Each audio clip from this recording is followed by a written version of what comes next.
మహాకవి అందశ్రీకి జోహార్లు. ఆయన మాకు ప్రత్యేక అనుబంధం కూడా ఉంది. ఆయనను మేము తెలంగాణ ప్రభుత్వం ఏర్పడిన వెంటనే అక్కడ కొందరు కళాకారులే తీసుకున్నారు. చాలామంది కళాకారులు బయటపడ్డారు.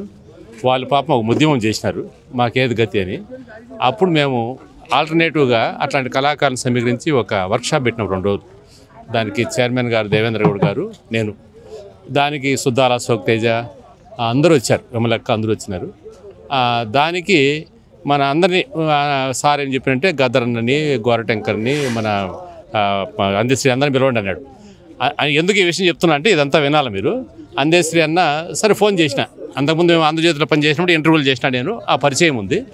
సరే నేను పోతే ఓయూ దగ్గర ఉంటారా అన్నాడు. సరే ఓయూ దగ్గర పోయినా.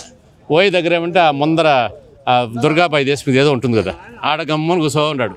ఇంకొక ఫ్రెండ్ ఇప్పుడే కనిపించినాడు, ఓ అబ్బాయి కవి ఉన్నాడు. వచ్చినారు. ఏంటి పరిస్థితి అంటే 2-3 గంటలు మాట్లాడుకున్నాం. ఏమంటే ఇట్లా రావాలా, నువ్వు కళాకారులది వర్క్షాప్ జరపాలా, పాఠాలు చెప్పాలన్నా.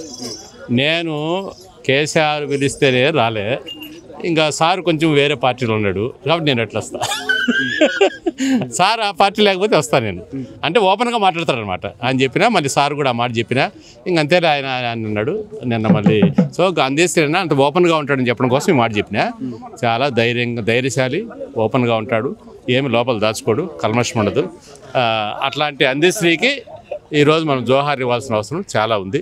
అట్లా అనేక అనుబంధాలు అనమాట. తర్వాత ఆయన పాటలు కూడా నేను జ్యోతిలో పత్రికలో పనిచేసిన.